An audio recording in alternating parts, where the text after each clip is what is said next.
أعوذ بالله من الشيطان الرجيم. بسم الله الرحمن الرحيم. ألف لام را، تلك آيات الكتاب المبين. إنا أنزلناه قرآنا عربيا لعلكم تعقلون. نحن نقص عليك أحسن القصص بما أوحينا إليك هذا القرآن وإن كنت من قبله لمن الغافلين.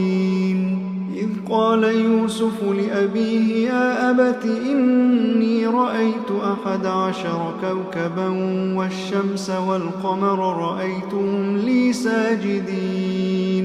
قال يا بني لا تقصص رؤياك على إخوتك فيكيدوا لك كيدا إن الشيطان للإنسان عدو مبين. وكذلك يجتبيك ربك ويعلمك من تأويل الأحاديث ويتم نعمته عليك وعلى آل يعقوب كما أتمها على أبويك من قبل إبراهيم وإسحاق إن ربك عليم حكيم.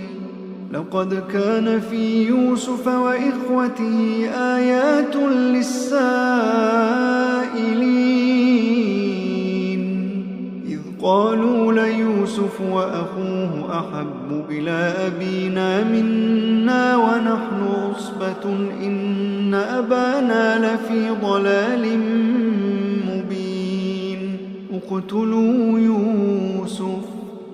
اقتلوا يوسف أو اطرحوه أرضا يخل لكم وجه أبيكم وتكونوا من بعده قوما صالحين. قال قائل منهم لا تقتلوا يوسف وألقوه في غيابة الجب يلتقطه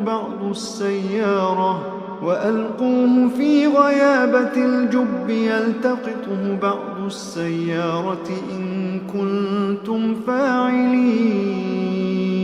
قالوا يا أبانا ما لك لا تأمنا على يوسف وإنا له لناصحون. أرسله معنا غدا يرتع ويلعب وإنا له لحافظون. قال إني ليحزنني أن تذهبوا به وأخاف أن يأكله الذئب وأنتم عنه غافلون. قالوا لئن أكله الذئب ونحن عصبة إنا إذا لخاسرون. فلما ذهبوا به وأجمعوا أن يجعلوه في غيابة الجب وأوحينا إليه لتنبئنهم بأمرهم هذا وهم لا يشعرون. وجاءوا أباهم عشاء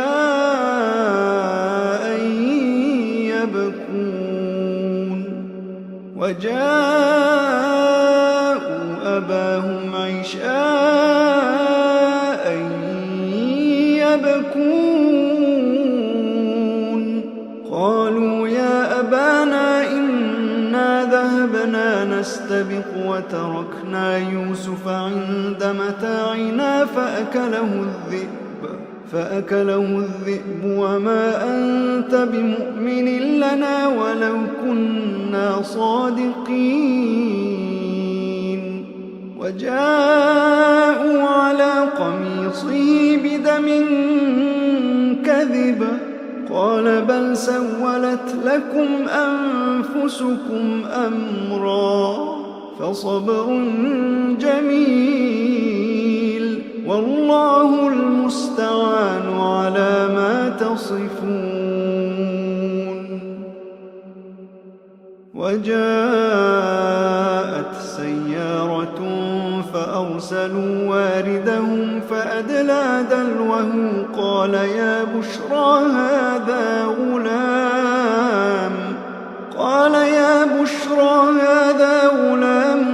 وأسروه بضاعة والله عليم بما يعملون وشروه بثمن بخس دراهم معدودة وكانوا فيه من الزاهدين وقال الذي اشتراه من مصر لامرأته أكرمي مثواه عسى أن ينفعنا أو نتخذه ولدا وكذلك مكنا ليوسف في الأرض ولنعلمه من تأويل الأحاديث والله غالب على أمره ولكن أكثر الناس لا يعلمون ولما بلغ أشده آتيناه حكما وعلما وكذلك نجزي المحسنين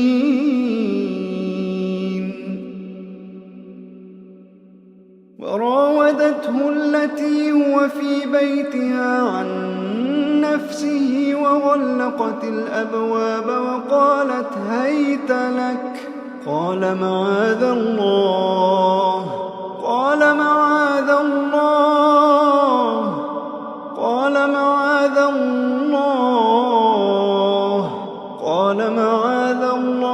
إنه ربي أحسن مثواي إنه لا يفلح الظالمون ولقد همت به وهم بها لولا أن رأى برهان ربه كذلك لنصرف عنه السوء والفحشاء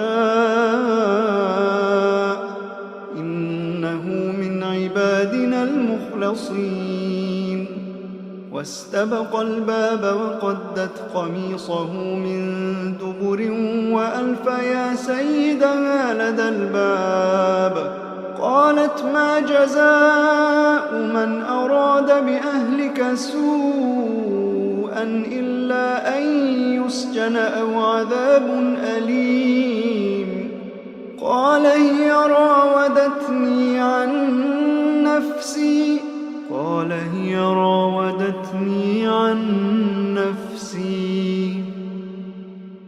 وشهد شاهد من أهلها إن كان قميصه قد من قبل فصدقت وهو من الكاذبين وإن كان قميصه قد من دبر فكذبت وهو من الصادقين فلما رأى قميصه قد من دبر قال إنه من كيدكن إن كيدكن عظيم يوسف أعرض عن هذا واستغفري لذنبك إنك كنت من الخاطئين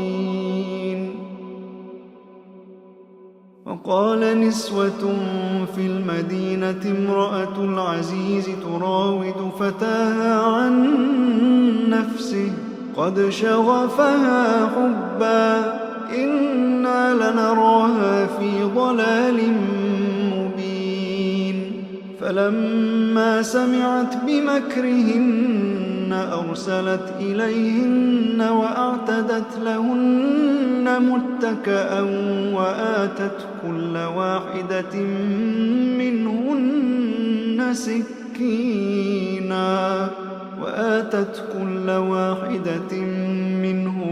سكينا وقالت اخرج عليهن فلما رأينه أكبرنه وقطعن أيديهن وقلن حاش لله ما هذا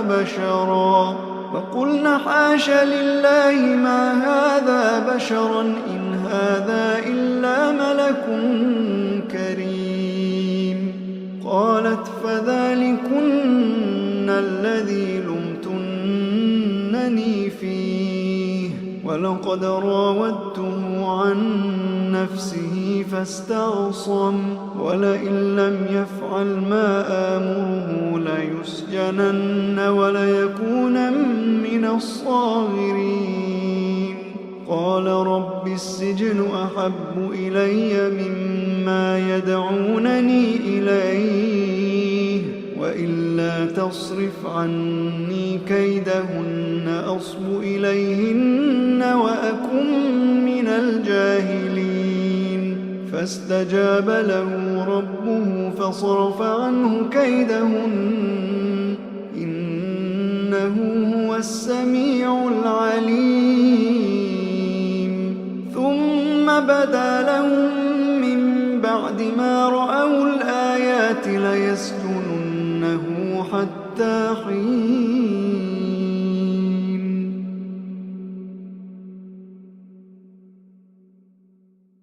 ودخل معه السجن فتيان قال أحدهما إني أراني أعصر خمرا وقال الآخر إني أراني أحمل فوق رأسي خبزا تأكل الطير منه نبئنا بتأويله إنا نراك من المحسنين. قال لا يأتيكما طعام ترزقانه إلا نبأتكما بتأويله قبل أن يأتيكما ذلكما مما علمني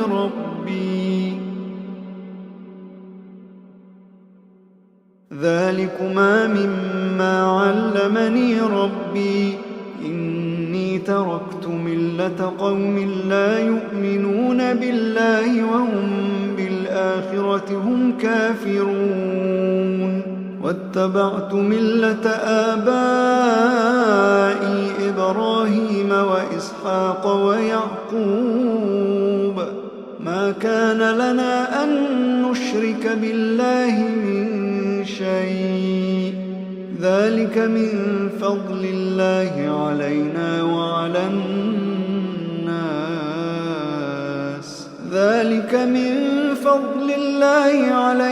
وعلى الناس ولكن أكثر الناس لا يشكرون. يا صاحبي السجن أأرباب متفرقون خير أم الله الواحد القهار.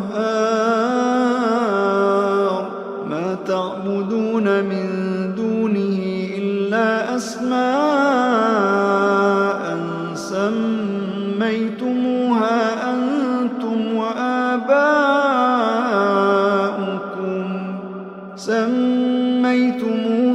أنتم وآباؤكم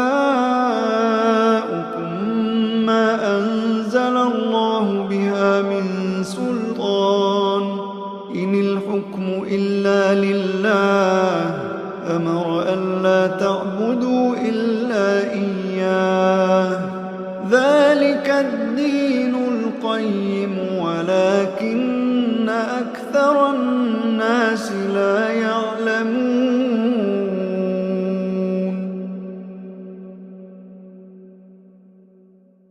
يا صاحبي السجن أما أحدكما فيسقي ربه خمرا وأما الآخر فيصلب فتأكل الطير من رأسه قضي الأمر الذي فيه تستفتيان. وقال للذي ظن أنه ناج منهما اذكرني عند ربك فأنساه الشيطان ذكر ربه فلبث في السجن 9 سنين. وقال الملك إني أرى 7 بقرات سمان يأكلهن سبع عجاف وسبع سنبلات خضر وأخر يابسات يا أيها الملأ أفتوني في رؤياي إن كنتم للرؤيا تعبرون قالوا أضغاث أحلام وما نحن بتأويل الأحلام بعالمين وقال الذي نجا منهما وادكر بعد أمة أنا أنبئكم بتأويله فأرسلون يوسف أيها الصديق أفتنا في 7 بقرات سمان يأكلهن 7 عجاف و7 سنبلات خضر وأخر يابسات لعلي أرجع إلى الناس لعلهم يعلمون قال تزرعون 7 سنين دأبا فما حصدتم فذروه في سنبله إلا قليلا مما تأكلون ثم يأتي من بعد ذلك 7 شداد يأكلن ما قدمتم لهن إلا قليلا مما تحصنون ثم يأتي من بعد ذلك عام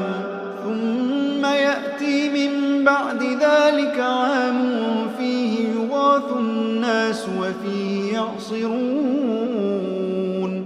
وقال الملك ائتوني به فلما جاءه الرسول قال ارجع إلى ربك فاسأله ما بال النسوة اللاتي قطعن أيديهن إن ربي بكيدهن عليم قال ما خطبكن إذ راوتن يوسف عن نفسه قلن حاش لله ما علمنا عليه من سوء قالت امرأة العزيز الآن حصحص الحق أنا راودته عن نفسه وإنه لمن الصادقين ذلك ليعلم أني لم أخنه بالغيب وأن الله لا يهدي كيد الخائنين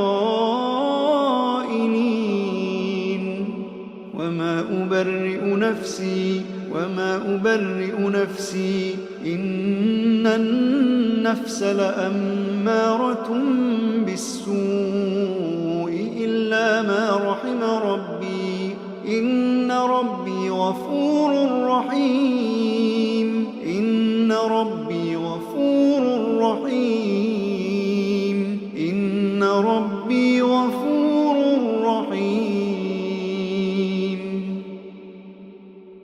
وقال الملك ائتوني به أستخلصه لنفسي فلما كلمه قال إنك اليوم لدينا مكين أمين قال اجعلني على خزائن الأرض إني حفيظ عليم وكذلك مكنا ليوسف في الأرض يتبوأ منها حيث يشاء نصيب برحمتنا من نشاء ولا نضيع أجر المحسنين ولأجر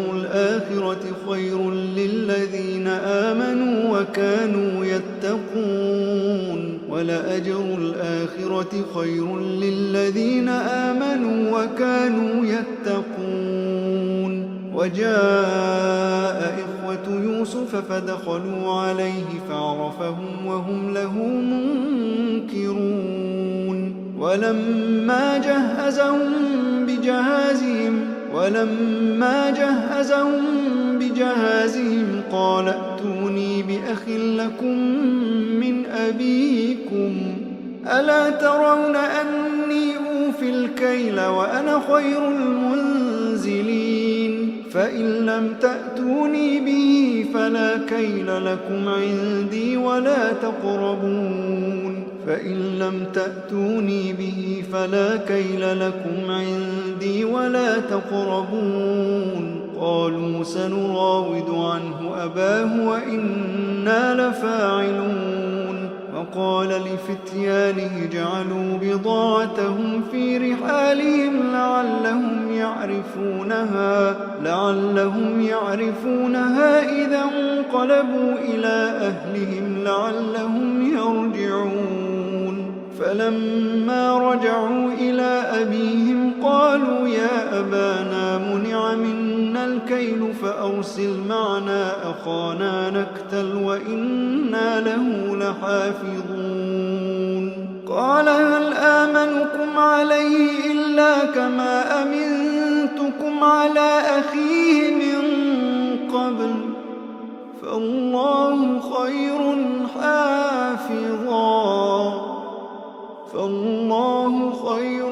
حافظا وهو أرحم الراحمين.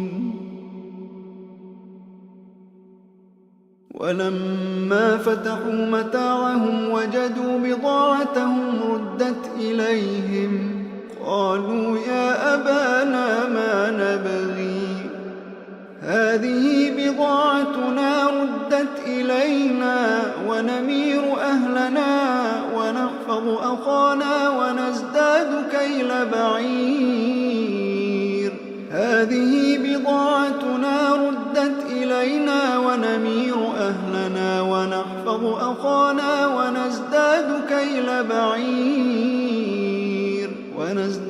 كيل بعير ذلك كيل يسير.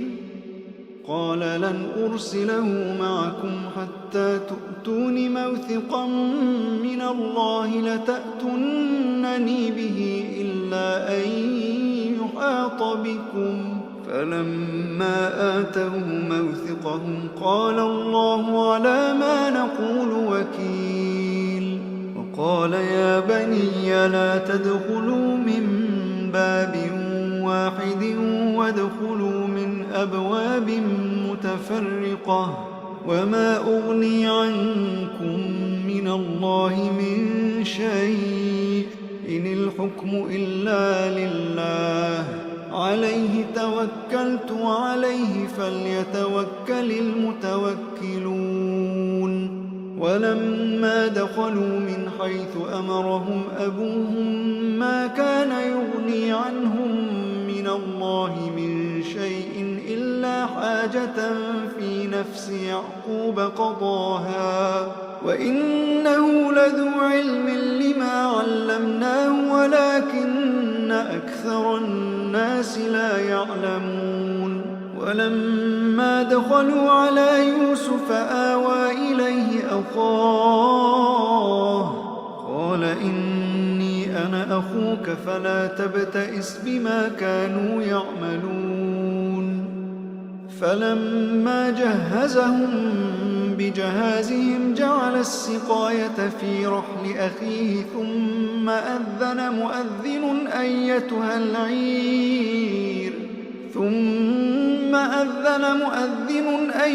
العير إنكم لسارقون.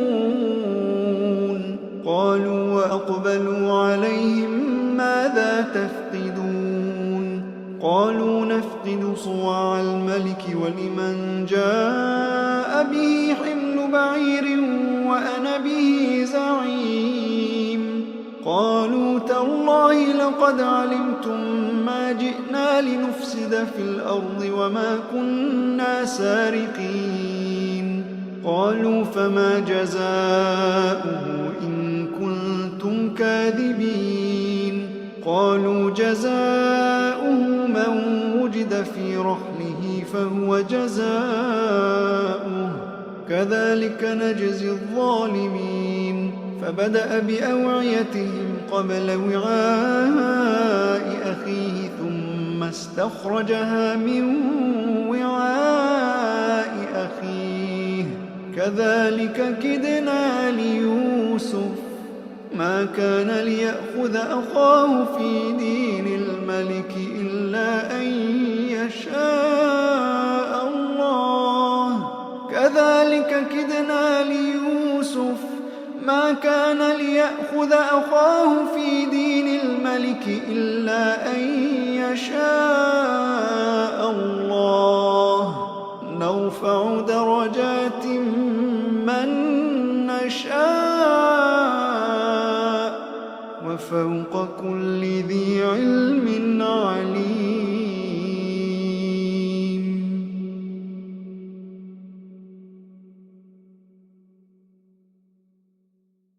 قالوا إن يسرق فقد سرق أخ له من قبل فأسرها يوسف في نفسه ولم يبدها لهم قال أنتم شر مكانا والله أعلم بما تصفون. قالوا يا أيها العزيز إن له أبا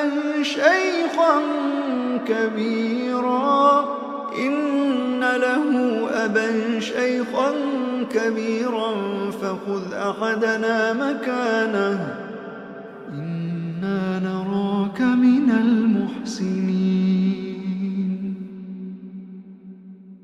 قال معاذ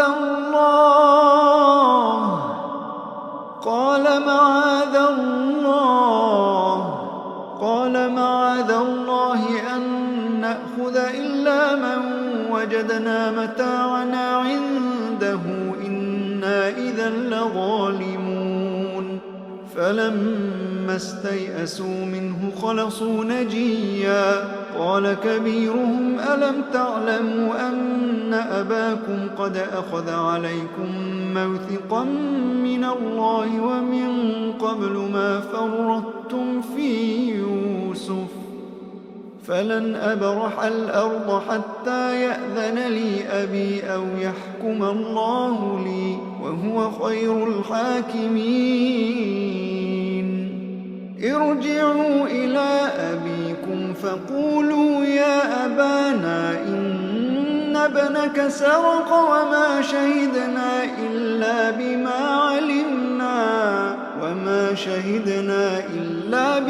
علمنا وما كنا للغيب حافظين. واسأل القرية التي كنا فيها والعير التي أقبلنا فيها وإنا لصادقون. قال بل سولت لكم أنفسكم أمرا فصبر جميل عسى الله أن يأتيني بهم جميعا إنه هو العليم الحكيم.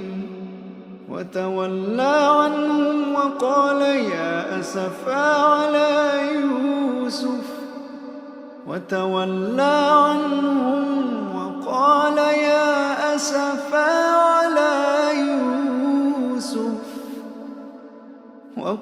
يا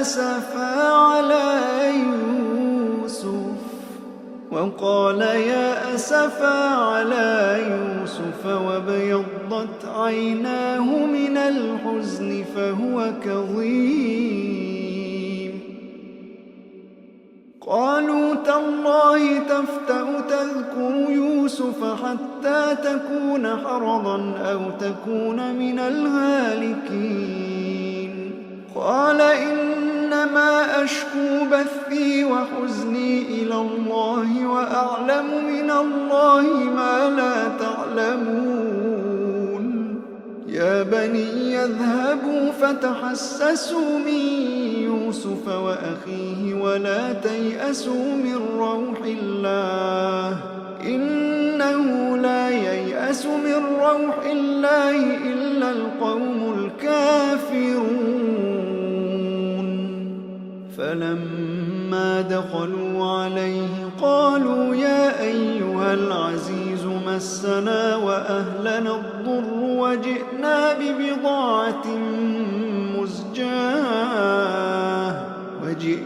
ببضاعة مزجاة فأوف لنا الكيل وتصدق علينا إن الله يجزي المتصدقين إن الله يجزي المتصدقين قال هل علمتم ما فعلتم بيوسف وأخيه إذ أنتم جاهلون قالوا أئنك لأنت يوسف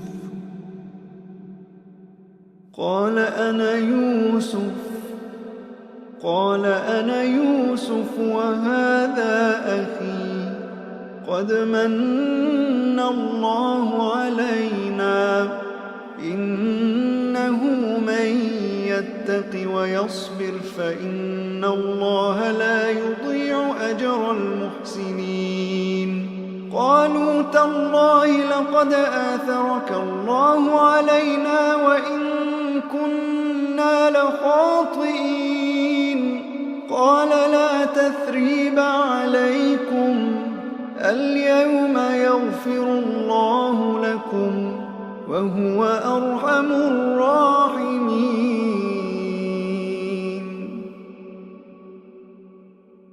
اذهبوا بقميصي هذا فألقوه على وجه أبي يأت بصيرا وأتوني بأهلكم أجمعين ولما فصلت العير قال أبوهم إني لأجد ريح يوسف لولا أن تفندون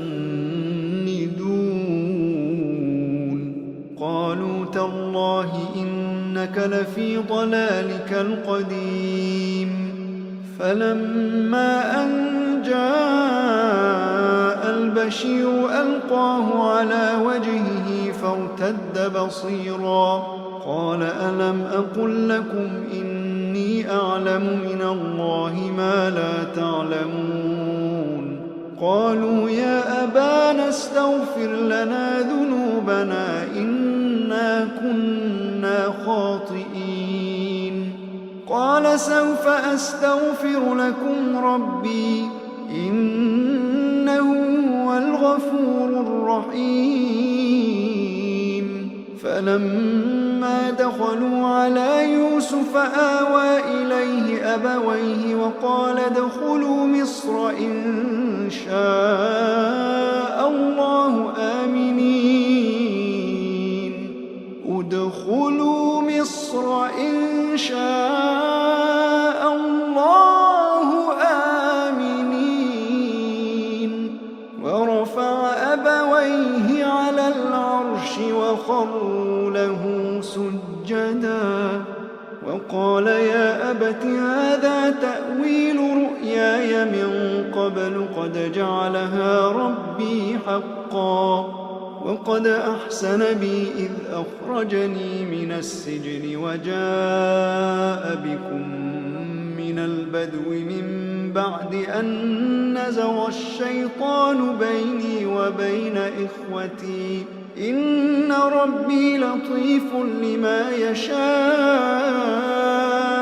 إنه هو العليم الحكيم رب قد آتيتني من الملك وعلمتني من تأويل الأحاديث فاطر السماوات والأرض أنت ولي في الدنيا والآخرة توفني مسلما وألحقني بالصالحين ذلك من أنباء الغيب نوحيه إليك وما كنت لديهم إذ أجمعوا أمرهم وهم يمكرون وما أكثر الناس ولو حرصت بمؤمنين وما تسألهم عليه من أجر إن هو إلا ذكر للعالمين وكأي من آية في السماوات والأرض يمرون عليها وهم عنها معرضون وما يؤمن أكثرهم بالله إلا وهم مشركون أفأمنوا أن تأتيهم غاشية من عذاب الله أو تأتيهم الساعة بغتة وهم لا يشعرون قل هذه سبيلي أدعو إلى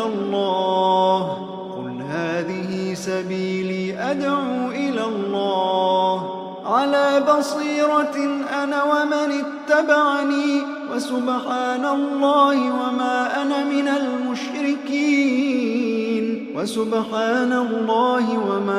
من المشركين وما أرسلنا من قبلك إلا رجالا نوحي إليهم من أهل القرى أفلم يسيروا في الأرض فينظروا كيف كان عاقبة الذين من قبلهم ولدار الآخرة خير للذين اتقوا أفلا تعقلون حتى إذا استيأس الرسل وظنوا أنهم قد كذبوا جاءهم نصرنا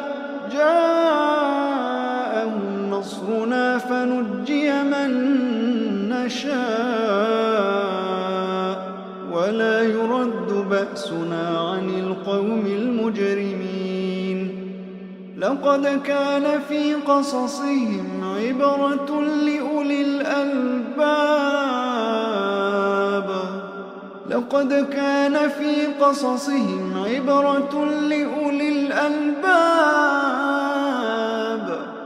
ما كان حديثا يفترى ولكن تصديق الذي بين يديه وتفصيل كل